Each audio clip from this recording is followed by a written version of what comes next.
Hello everyone, मैं शुभा शर्मा स्वागत करती हूँ आप सभी लोगों का आपके अपने चैनल जीएस बाय शुभा में। तो कैसे हैं आप सभी लोग? मैं आशा करती हूँ आप सभी लोग बहुत अच्छे होंगे, एकदम स्वस्थ होंगे। चलिए अब आज की जो पॉलिटी की हमारी क्लास है उस पर आते हैं। सो गाइस, पॉलिटी में आज हमारा टॉपिक क्या रहने वाला है, आज हम क्या पढ़ने वाले हैं, पहले उस पर बात करते हैं। तो आज हम इलेक्शन यानी कि निर्वाचन के बारे में पढ़ेंगे। मतलब इलेक्शन से रिलेटेड जो भी जितने भी आर्टिकल्स होते हैं उसके बारे में पढ़ेंगे। वैसे तो मैंने जो हमारी पहली क्लास थी उस पर मैंने आपको बताया था कि हम किसके बारे में, राजभाषा के बारे में पढ़ेंगे, ऑफिशियल लैंग्वेज के बारे में पढ़ेंगे। बट बाद में मुझे याद आया था कि वो टॉपिक तो हमारा हो चुका है। मतलब ऑफिशियल लैंग्वेज से रिलेटेड जितने भी आर्टिकल्स हैं वो तो मैंने सब आपको करा ही दिए हैं, वो सब मैं आपको करा चुकी हूँ। तो फिर दोबारा कराने से क्या ही फ़ायदा। तो आज जो हमारे टॉपिक रहेगा इलेक्शन यानी कि निर्वाचन, तो ये हमारा लास्ट टॉपिक रहने वाला है। मतलब पॉलिटी का आज हमारी पॉलिटी कंप्लीट हो जाएगी। इसमें फिर हमारे अमेंडमेंट्स रह जाएंगे। तो इम्पॉर्टेंट अमेंडमेंट्स जो है वो हम स्टैटिक वाले पोर्शन में कवर कर लेंगे, क्योंकि अमेंडमेंट जितने भी हैं टोटल, अब हमें टोटल थोड़ा ना पढ़ने हैं, हमको तो बस एग्जाम पॉइंट ऑफ व्यू से जो इम्पोर्टेंट है वो पढ़ने हैं। ठीक है, तो स्टैटिक वाले पोर्शन में वो मैं आपका करा दूंगी। अब इसके बाद, अब ये जब पॉलिटी आज हमारी कंप्लीट हो जाएगी तो इसके बाद हम अपना हिस्ट्री स्टार्ट करेंगे। मतलब वन लाइनर की फॉर्म में, जैसे हमारा ज्योग्राफी चल रहा है इसी तरीके से हम हिस्ट्री को स्टार्ट करेंगे। हिस्ट्री जो हमारा सब्जेक्ट है उसको स्टार्ट करेंगे। पॉलिटी मतलब अब हमारा ये, हमने अमेंडमेंट जो हमारे आर्टिकल्स हैं उसके थ्रू तो हमने पॉलिटी को पढ़ लिया है। बट जैसे वन लाइनर की फॉर्म में आर्टिकल से अलावा जो क्वेश्चंस पूछे जाते हैं एग्जाम में, ज़रूरी थोड़ी ना है कि सारे क्वेश्चंस आर्टिकल से ही आएंगे, आर्टिकल के अलावा भी कुछ पूछे जाते हैं बहुत। तो वो हम क्या करेंगे, जब हमारा या तो ज्योग्राफी कंप्लीट हो जाएगी या हिस्ट्री कंप्लीट हो जाएगी तो उसके बाद हम अपना वो सब्जेक्ट स्टार्ट कर देंगे, मतलब पॉलिटी स्टार्ट कर देंगे। ठीक है, कवर हमको साइंस भी करनी है। साइंस में भी तीनों सब्जेक्ट, फिजिक्स केमिस्ट्री बायोलॉजी, तीनों सब्जेक्ट ही करने हैं। तो क्लासेस तो 2 ही होती हैं, तो इसलिए धीरे धीरे करके सारा आपका कवर हो जाएगा। ठीक है, तो इतनी बात आई होप आपको समझ आ गई होगी। चलिए अब इलेक्शन के बारे में पढ़ते हैं, निर्वाचन के बारे में पढ़ते हैं। तो जो निर्वाचन है, जो इलेक्शन है, तो वो कौन से आर्टिकल 324 से स्टार्ट होता है। तो अनुच्छेद 324, तो जो हमारा अनुच्छेद 324 है, अब इसकी विषय वस्तु क्या है? इसकी विषय वस्तु है चुनाव कार्य के अधीक्षण, चुनाव कार्य के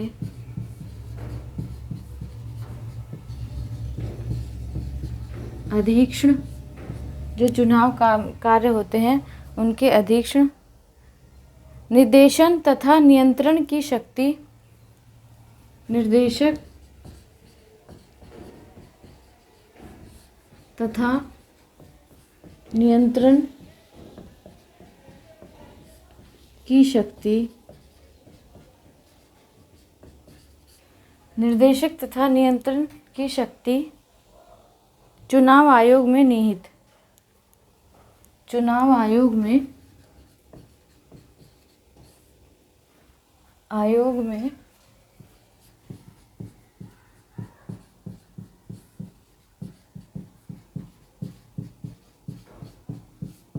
निहित। ठीक है, किसमें निहित? चुनाव आयोग में निहित। नेक्स्ट आर्टिकल आता है अनुच्छेद 325। अब अनुच्छेद 325 क्या बता रहा है? चुनाव प्रक्रिया में शामिल होने के लिए, चुनाव प्रक्रिया में शामिल होने के लिए, चुनाव आदि की जो प्रक्रिया होती है उसमें शामिल होने के लिए धर्म, नस्ल, जाति अथवा लिंग, धर्म, नस्ल, जाति अथवा लिंग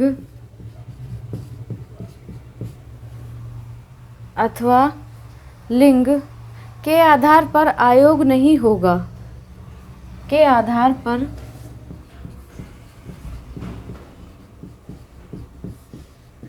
आयोग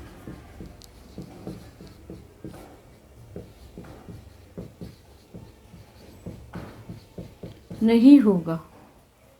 ठीक है, आयोग नहीं होगा अथवा इन्हीं आधारों पर शामिल होने का अथवा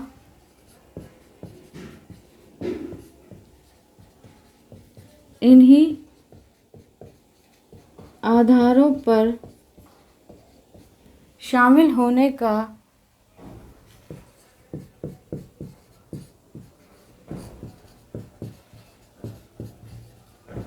अथवा इन्हीं आधारों पर शामिल होने का दावा नहीं कर सकता। दावा नहीं कर सकता। ठीक है, अगला जो आर्टिकल आता है वो आता है आर्टिकल 326 अनुच्छेद 326। अब वो क्या बताता है? लोकसभा अथवा विधानसभाओं के चुनाव, लोकसभा अथवा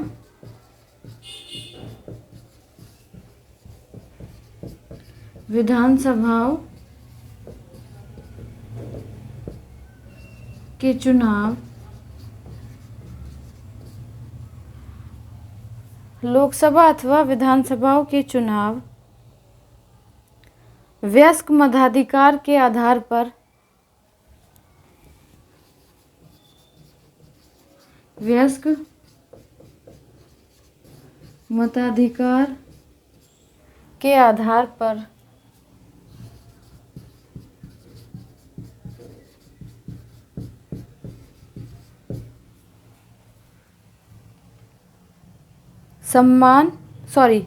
संपन्न होंगे।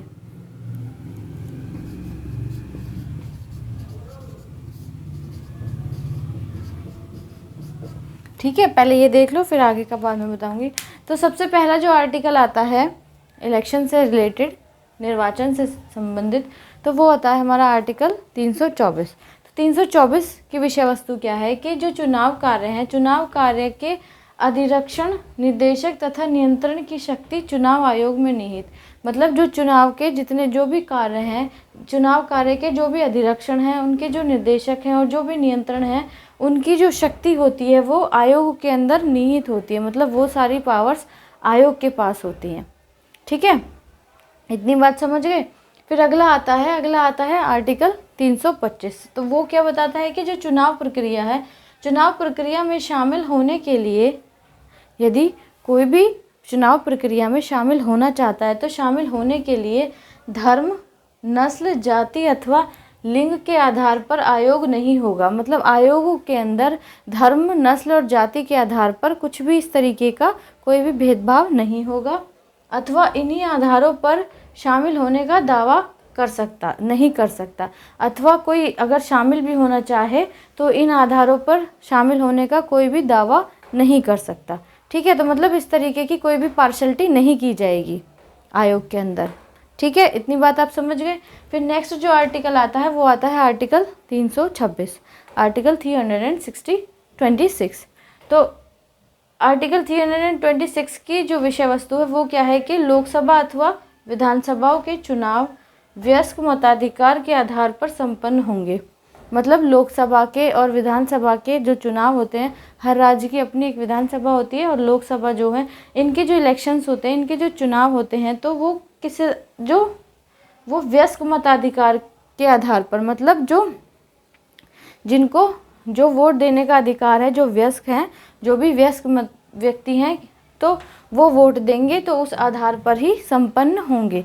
मतलब किसी भी तरीके का ये नहीं होगा कि कोई माइनर है, ठीक है, नाबालिग है, वो वोट डालने जा रहा है, जो अभी तक 18 साल का नहीं हुआ है, फिर भी वो वोट डालने जा रहा है। तो मतलब इस तरीके का कोई भी काम नहीं किया जाएगा। ठीक है, इतनी बात समझ गए। चलिए नेक्स्ट आगे चलते हैं। इसमें लगभग 4-5 आर्टिकल और हैं, ज़्यादा बड़ा टॉपिक नहीं है। अब तो कुछ रहा ही नहीं है, जो इम्पोर्टेंट था वो सारा मैंने मतलब आपको करा ही दिया था। ये है कि पढ़ना है, एग्ज़ाम में आए ना आए इससे क्वेश्चन या इन आर्टिकल से कोई इसकी गारंटी नहीं है, बट ये है फिर भी हमको पढ़ना है, हमको पता होना चाहिए। ये तो बेसिक है, बेसिक नॉलेज तो हमको होनी चाहिए, अगर क्या पता एग्ज़ाम में आ भी जाए। ठीक है, चलिए अब नेक्स्ट आर्टिकल जो आता है वो आता है कौन सा, आर्टिकल 327 या अनुच्छेद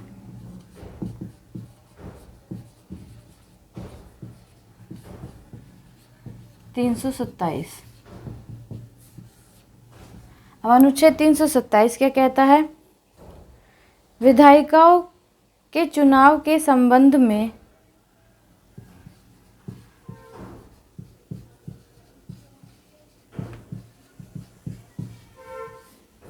विधायिकाओं के चुनाव के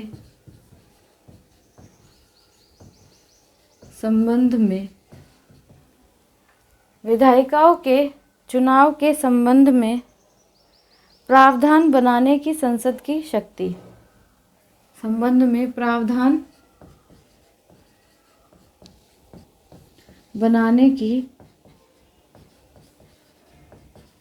संसद की शक्ति। ठीक है, नेक्स्ट आता है अनुच्छेद 328।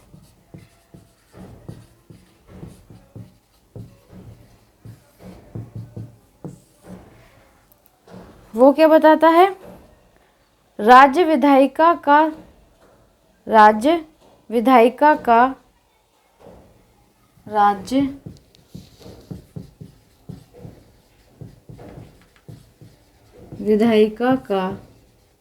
जो राज्य की जो विधायिका है, राज्य विधायिका का संबंधित राज्य के अंदर चुनाव के संबंधित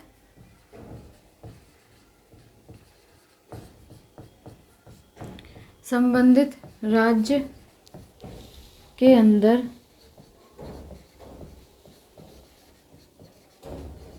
चुनाव के संबंधित राज्य के अंदर चुनाव के संबंध में प्रावधान बनाने की शक्ति, चुनाव के संबंध में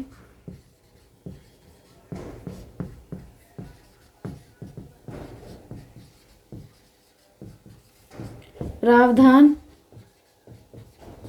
बनाने की शक्ति। ठीक है, अगला आर्टिकल आता है आर्टिकल 329 अनुच्छेद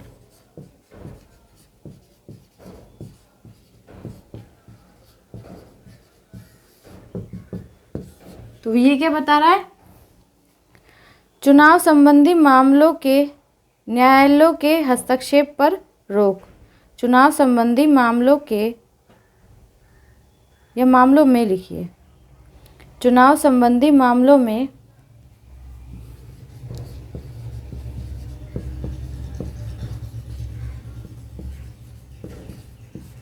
चुनाव संबंधी मामलों में न्यायालयों के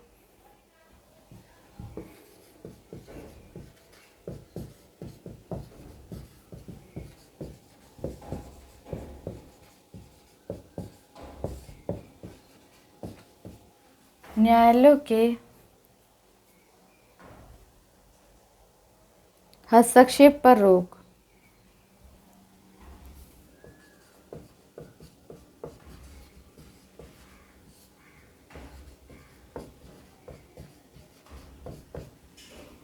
ठीक है, और जो लास्ट आर्टिकल है वो है हमारा अनुच्छेद 329 की क्लॉज ए। ठीक है, प्रधानमंत्री तथा लोकसभा अध्यक्ष के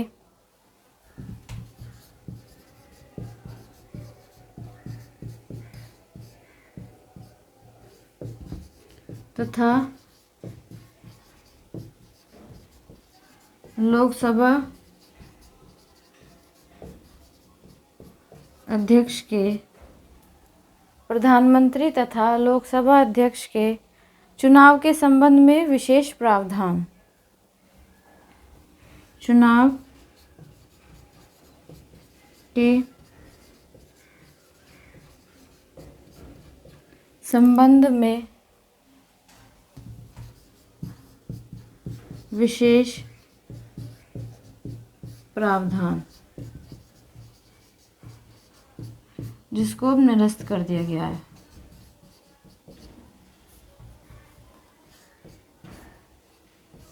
ठीक है, तो देखो अब जो अनुच्छेद 327 है उसके विषय वस्तु क्या है कि जो विधायिका हैं, विधायिकाओं के चुनाव के संबंध में प्रावधान बनाने की संसद की शक्ति। जो भी विधायिका है उनके अंदर जो चुनाव होते हैं, तो चुनाव के संबंध में कोई भी प्रावधान बनाना है, कोई भी प्रावधान बनाना है तो संसद को इस प्रकार की शक्ति है। संसद को, जो पार्लियामेंट है, उसको इस प्रकार की पावर है। कौन से आर्टिकल के तहत?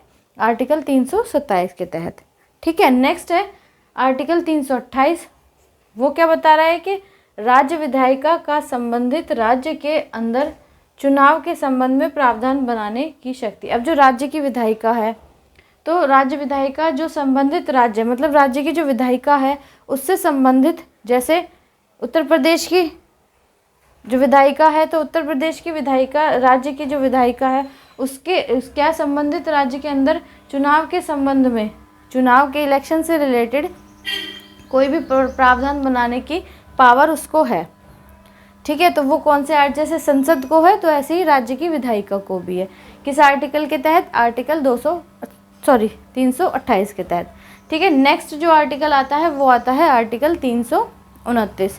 अब जो आर्टिकल 329 है उसकी विषय वस्तु क्या है कि चुनाव संबंधी मामलों में न्यायालयों के हस्तक्षेप पर रोक। अब जो चुनाव संबंधी मामले होते हैं, चुनाव से रिलेटेड जो भी मामले होते हैं, तो उन पर क्या है, उनमें क्या है, जो न्यायालय हैं, जो कोर्ट्स हैं, वो किसी भी तरीके का इंटरफेरेंस नहीं कर सकते। मतलब किसी भी तरीके का जो कोर्ट, कोई भी कोर्ट है, चाहे वो सबऑर्डिनेट कोर्ट्स है, ठीक है, हाई कोर्ट है, सुप्रीम कोर्ट है, मतलब इलेक्शन से रिलेटेड जो भी मामले हैं उन पर वो किसी तरीके का भी कोई हस्तक्षेप, इंटरफेयर नहीं कर सकते हैं।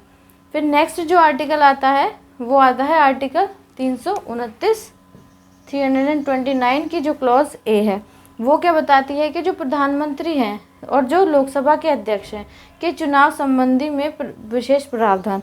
मतलब जो पीएम हैं और जो लोकसभा अध्यक्ष हैं उनके पास क्या है, चुनाव से संबंधित विशेष तरीके के प्रावधान है। तो इस आर्टिकल को निरस्त कर दिया गया है, इसको ख़त्म कर दिया गया है।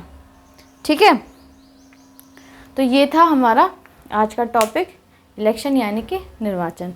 तो इलेक्शन से रिलेटेड जितने भी आर्टिकल्स थे वो मैंने आपको करा दिए हैं। तो आई होप ये आपको समझ आए होंगे। ठीक है, अब इसी के साथ आज हमारी पॉलिटी कंप्लीट होती है। अब के बाद हम अपना नया टॉपिक मतलब नया सब्जेक्ट स्टार्ट करेंगे, जो कि क्या रहने वाला है, जो कि हिस्ट्री। ठीक है, तो हिस्ट्री हम 199 की फॉर्म में करेंगे। जैसे हम ज्योग्राफी पढ़ रहे हैं उसी तरीके से हम हिस्ट्री को भी पढ़ेंगे। ओके, अब हिस्ट्री के अंदर क्या है, पहले हम एंशिएंट हिस्ट्री पढ़ेंगे, फिर मिडिएवल और फिर मॉडर्न पढ़ाएंगे। ठीक है, इतनी बात क्लियर हो गई। तो आज की क्लास इतनी ही है। क्लास आपको कैसी लगी है आप कमेंट में ज़रूर बताइएगा। अगर अच्छी लगी है तो इसको लाइक करने के बाद और लोगों तक भी इस क्लास को, इस चैनल के लिंक को शेयर कीजिएगा, आप जो भी सोशल मीडिया अकाउंट यूज़ करते हैं। ठीक है, और अगर किसी को कोई और सब्जेक्ट पढ़ना है तो प्लीज़ आप कमेंट में मेंशन कीजिएगा। मैं उसकी जगह, हिस्ट्री की जगह मैं इकोनॉमी या फिर साइंस का कोई भी सब्जेक्ट वो स्टार्ट कर दूँगी, यदि आप बोलेंगे तो। ठीक है, अगर नहीं कहेंगे, कोई किसी का कोई रिस्पॉन्स नहीं होगा तो फिर मैं अपने हिसाब से हिस्ट्री ही स्टार्ट करूँगी कल की क्लास में। ठीक है, अगर आप इस चैनल पर नए हैं, इस वीडियो को पहली बार देख रहे हैं, वीडियो अगर आपको पसंद आए तो प्लीज़ वीडियो को लाइक ज़रूर कीजिएगा। चैनल को सब्सक्राइब करने के बाद बेल आइकन को भी प्रेस कीजिएगा, क्योंकि आप लोगों को पता ही है जो क्लासेस होती हैं वो रिकॉर्डेड होती हैं। जिन लोगों को नहीं पता है इसलिए मैं रोज़ रोज़ बोलती हूँ, क्लासेस रिकॉर्डेड होती हैं। जब मैं क्लास अपलोड करूँ तो आप लोगों तक नोटिफिकेशन आ जाए और आप लोग अपनी पढ़ाई को कंटिन्यू करते रहें। ठीक है गाइस, तो किसी का कोई सजेशन वगैरह हो तो आप प्लीज़ कमेंट में बता सकते हैं। तो आज के लिए इतना ही है, अब मिलते हैं कल की क्लास में। कल की क्लास में भी नई सब्जेक्ट की क्लास में। ठीक है, तो जो हमारी क्विक रिवीजन वाली क्लास है आज ही हमारी कंप्लीट होती है। तो जिनको पढ़ना है, प्लेलिस्ट है, आप जाकर प्लेलिस्ट में जाएं। चैनल जो है, चैनल के अंदर आप प्लेलिस्ट में जाकर सारी वीडियोस देख सकते हैं। ठीक है, तो आपका ये एक सब्जेक्ट कंप्लीट हो चुका है। अब मिलते हैं कल की क्लास में, तब तक के लिए थैंक यू वेरी मच।